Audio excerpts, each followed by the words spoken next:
안녕하십니까. 서울 기독대학교 문봉수 교수입니다. 오늘은 저하고 성경 영어를 같이 해보도록 하겠습니다. 대한민국 5천만 국민들이 영어를 자유롭게 구사하는 그날까지 문봉수의 성경 영어는 계속하려고 합니다.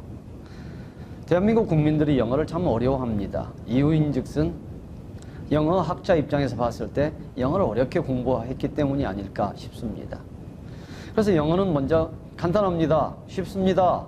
영어는 공부할 게 얼마 안 됩니다. 영어는 공부할 게 3개밖에 안 됩니다. 라는 말씀부터 먼저 드리고 시작하고자 합니다. 영어는 모든 문장의 영어의 구성은 1, 2, 3의 구성을 가지고 있습니다.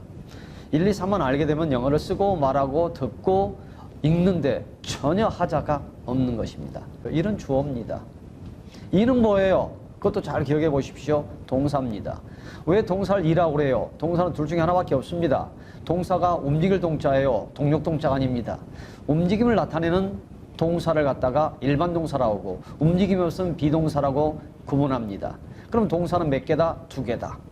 그러면 2번 뒤에 3번이 옵니다. 3번은 왜 3이라고 그래요? 동사 뒤에 올 수 있는 것은 3개밖에 없다는 이야기가 됩니다. 그 3개가 뭔데요? 동사가 만약에 일반 동사라면은 3번 자리에는 거의 99%가 목적어가 들어갑니다. 목적어란 걸 어떻게 알아요? 1번과 3번이 다르면 그게 목적어입니다. 만약 1번과 3번이 같은 사람이나 같은 사물이면 그걸 보호라고 하는 거죠. 자, 다시 일반 동사 뒤에는 뭐가 온다? 목적어가 온다. 그럼 비동사 뒤에는 뭐가 오느냐? 3번 자리에 보호가 옵니다. 비동사 뒤에는 뭐가 온다고요? 보호가 온다고. 99% 보호가 옵니다.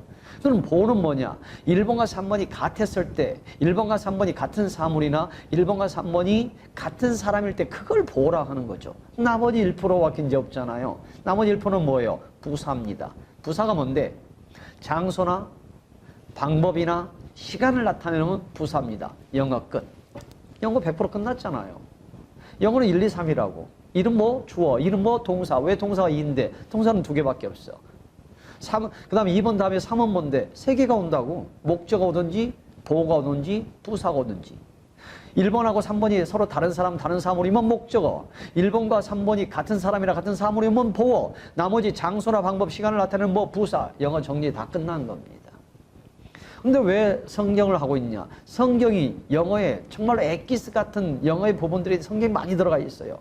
특히 성경 66권 중에서 요한복음 1장 성경 66권이 다뤄야 될 모든 영어 지식, 영적인 말씀이 들어가 있습니다. 그래서 저도 요한복음 1장 오늘 1절을 가지고 여러분과 논해 보도록 하겠습니다. 자, 첫 번째 문장 보십시오. In the beginning was the word. 영문학자나 영어학자가 이 문장 보고 놀랬다고 말씀을 드렸잖아요. 왜? 너무 감동적인 말씀입니다. 왜? 영어가 참 신기하게 써 있는 거죠. 영어는 1번, 2번, 3번 이게 1번이에요. 이게 2번이고 이게 3번입니다. 영어는 1, 2, 3이라고 그랬잖아요. 근데 이거는 3, 1이잖아요. 그래서 놀랍다고요. 이런 것으로 순서가 바뀐 것을 우리는 도치라 합니다. 도치라는 말이 이해가 안 되면 좀 우스꽝스럽게 이렇게 기억하십시오. 위치가 도둑 맞았다. 도치, 도치법, 도치법. 이해되시죠? 자, 그러면 3, 2, 1입니다. 왜 이걸 3, 2, 1이라느냐? 1번이 주어라고요. 2번은 뭐라고? 동사라고요. 3번은 뭐라고요? 목적 아니면 보호 아니면 부사라고요. 근데 2번이 뭡니까? 여러분 2번이 동사 자리인데 여러분 보시기에 이 동사가 무슨 동사 같아요? 비동사입니다. 비동사. 비동사 중에서도 is라는 동사의 과거형입니다. 동사 시간도 이렇게 기억하십시오. 동사의 시간은 2개다. 현재, 과거. 그렇게만 기억하세요. 그러면 비동사 is의 뜻은 뭐예요? 이다입니다. 99%가 이다예요. 대부분 이다입니다. 1%는 뭡니까? 있답니다. 그럼 여러분 여기서 결정해야 되죠. 이 비동사는 이다냐 있다냐. 과거형이니까 이다의 과거형은 이었다. 과거형이니까 있다의 과거형이 되려면 있었다라고 해석해야 되는 거죠. 그럼 어떻게 구분하느냐? 대부분 이다죠. 이다의 과거 이었다죠. 그럼 뭘 보고 결정하느냐? 1, 2, 3번을 보고 3번을 보고 결정해야 돼요. 이단지 있단지. 여러분 3번 자리는 2번 자리가 비동사일 때는 3번 자리는 99.99%가 보호 자리입니다. 1%는 부사죠. 부사가 뭘 나타내면 부사라고 그랬죠? 장소나 방법이나 시간을 나타내면 부사라고 말씀드렸지 않습니까? 여러분, 이렇게 간단한 철자 있죠? 이렇게 철자가 간단한 것들은 대부분 전치사랍니다. 왜 전치사라냐면 명사 앞에 위치한다. 앞전자, 위치할 지자, 전치사라는 거죠. 이처럼 전치사하고 왜 전치사라고 그래? 명사 앞에 오니까 전치사라고 그래. 전치사 때는 뭐가 와? 명사. 명사 앞에는 뭐가 와? 전치사가 오는 거죠.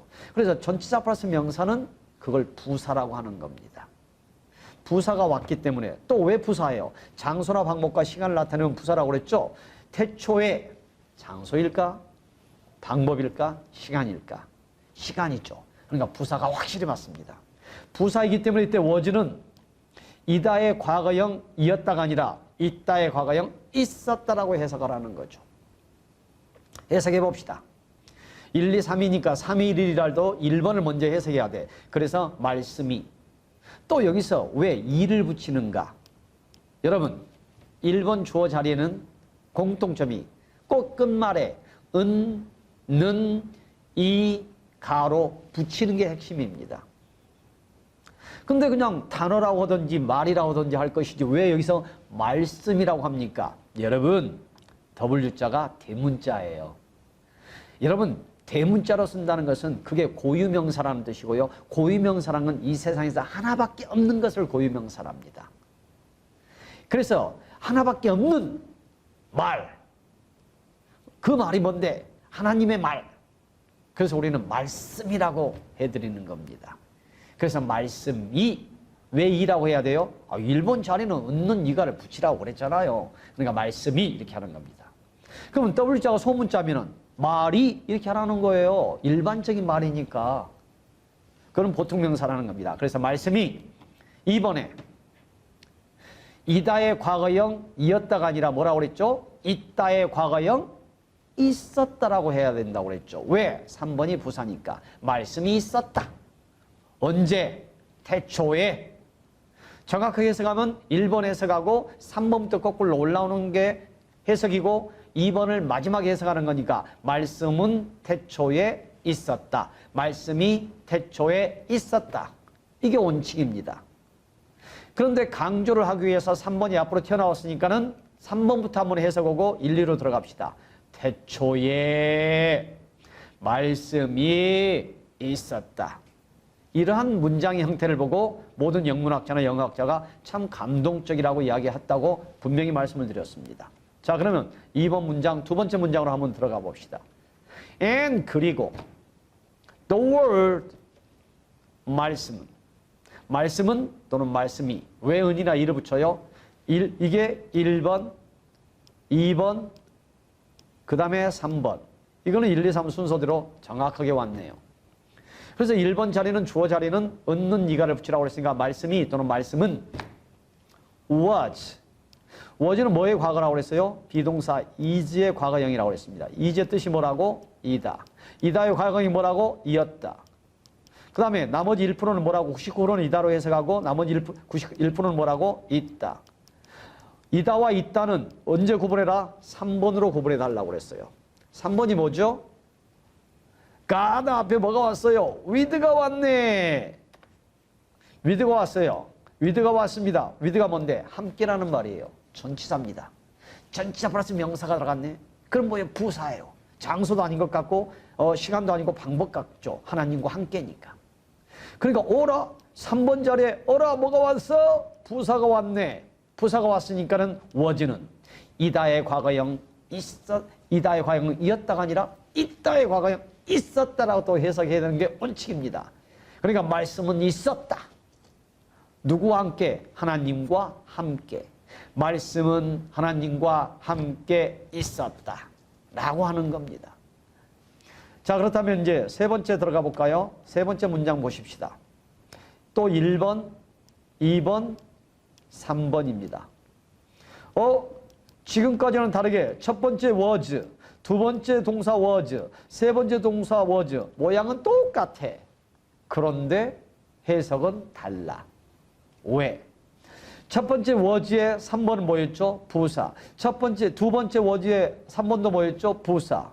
그런데 세 번째 워즈의 3번 자리는 허걱 뭐가 없어? 허걱 전치사가 없네. 전치사가 없네. 그럼 부사가 아니라 뭐라고? 보어라고. 보어가 왔을 때 비동사는 이다여, 있다여. 이다죠. 이다의 과거형 뭐요? 이었다. 말씀은 하나님이었다. 좀 존칭어로 말씀은 하나님이셨다. 왜 워즈가 지금까지 첫 번째 워즈와 두 번째 워즈와 다르게 있었다가 아니라 이었다예요? 3번 자리에 보어가 왔기 때문에. 비동사 뒤에 3번 자리는 99%가 보어. 이게 보어라는 특징이 뭔데? 3번 자리에 보어가 왔을 땐 일본과 동일한 인물, 동일한 사물이죠. 말씀이 곧 뭐예요? 하나님. 하나님이 곧 뭐예요? 말씀이라는 이야기를 하는 것입니다. 말씀이 뭐? 하나님. 하나님 뭐? 말씀이라는 이야기죠. 자, 이제 마지막으로 비긴에 대한 이야기를 하고 마치도록 하겠습니다. 여러분, 영어는 결코 애우는 게 아닙니다. 영어는 이해하는 거예요. 여러분 외우면, 이 문장도 외우면 몇 초면 외우겠죠. 하지만 5분 뒤면 까먹습니다. 하지만 영어를 이해하면요, 이해하는 시간은 5초가 아니라 5분이나 아니면 10분이 걸릴 수 있습니다. 하지만 이해하면 영혼이 각인돼서 안 잊어버리는 것이죠. 자, 비긴. 비긴의 뜻을 모르는 한국 사람은 아마 없을 겁니다. 당연히 시작하다죠. 근데 왜 시작하랄까? 왜 이걸 시작하고 해석해야 될까? 그거는 한국 사람들이 모릅니다. 여러분, 비는 뭐예요? 비동사잖아요. 이다입니다. 비동사 해석은 99%가 이다라고 그랬잖아요. 그 다음에 GIN이 뭔데? 이건 뒤에 그냥 모양을 만들기 위해서 명사를 만들기 위해 붙인 거니까 그건 설명 안 하겠습니다. GIN이 뭐냐? 그걸 좀 알자는 이야기입니다. 영어에서 GN이 붙어 있거나 GIN이 붙어 있거나 영어에서 GEN이 붙어 있는 모든 영어 단어는 탄생을 이야기합니다. birth, 탄생을 이야기하죠. 그럼 왜 begin이라는 말이 이다, 탄생, 합쳐서 탄생이다. 뭐가 시작된다 라고 해석하는지 이해되시겠죠. 여러분, GN, GIN 이런 게 썼으니까 하나만 보겠습니다. P, R, E, G, N, A, N, T라는 단어를 한번 볼까요? 이게 pregnant라는 뜻입니다. 여러분, 모든 전철 탔을 때 임산부들이 앉는 전철 표시가 있습니다. 그 영어를 잘 보세요. Seat for the pregnant woman이라고 써 있습니다. 물론 그 영어 잘못된 영어입니다. woman을 빼야 돼요. 우리나라 대한민국 전철에 모든 영어가 그 잘못되어 있습니다. woman을 빼야지 맞는 것입니다. 근데 다 woman을 써놨죠. 여하튼 뭐 그건 나중에 이야기하기로 하고, pregnant가 왜 임신한이냐면, 여러분 보십시오. 여러분, 이 PRE가 써 있는 것은 무조건 앞쪽을 이야기합니다. 그래서 예를 들어서 여러분 프라미스라는 단어를 보실래요? 프라미스가 여러분 뭐죠? 프라미스 모르는 한국 사람 없습니다. 다 알아요. 프라미스가 약속이잖아요. 왜 약속이요? 여러분, 약속은 옛날에 한 일이야. 앞으로 할 일입니까? 앞으로 할 일이니까 뒤에 프로를 써놓습니다. 이처럼 영어에서 PRO, PRE, PRI가 있으면 다 앞쪽을 이야기해요. 그러니까 뭐예요? 앞에 탄생, ENT는 형용사를 만들기 위한 상태를 이야기합니다. 그러니까 아직 탄생 이전의 상태라는 거죠. 탄생하기 이전의 상태니까 뭐예요? 탄생하기 이전의 상태를 뭐라고 그래요? 임신이라고 하는 거잖아요. 그래서 임신한 이렇게 이야기를 하는 것입니다. 그럼 말이 나온 김에 하나만 더 해봅시다. 여러분, 크리스찬 중에서 제너시스라는 단어를 모르는 사람은 아마 없을 거라고 믿습니다만은 이게 뭡니까? 성경 첫 번째 성경인 창세기를 제네시스랍니다. 현대 자동차 이름도 제네시스죠. 여기서 보다시피 여러분 뭐가 왔습니까? GN이 여기 왔잖아요. 왜 이게 창조 또 창세기라는지 아십니까? GN은 뭐예요? 탄생을 이야기합니다. 즉 시작을 이야기하는 거죠. 그래서 창세기 또는 세계 창조 또 현대자동차 이름 중에서 창조를 나타내는 제네시스의 GN이 왔는지 이해가 되십니까? 그래서 GN이 들어가 있는 모든 영어들은 다 그런 뜻입니다. 여러분, 말이 나온 김에 하나만 더 해봅시다. 여러분, 지금 제가 뭘 쓰는 것 같아요? 여러분, 지니어스입니다. 지니어스는 천재죠. 여러분, 천재란 말에 왜 GN이 왔습니까? 천재는 자라면서 천재가 되는 게 아니에요. 이미 엄마 뱃속에서 태어나는 순간부터 이미 천재로 태어난다는 이야기입니다. 그래서 탄생이란 말을 쓰는 것이죠. 영어는 애우는 게 아니다. 이해하는 것이다. 앞으로 문봉수의 성경 영어가 지속되면서 영어는 애우지 않고 이해하는 방법들을 수십 번, 수백 번, 수천 번 설명해 드리도록 하겠습니다. 대한민국의 5천만 국민들이 영어를 부디 자유롭게 쓰는 그날까지 문봉수의 성경 영어는 계속될 것을 약속드리면서 이만 마치도록 하겠습니다. 감사합니다.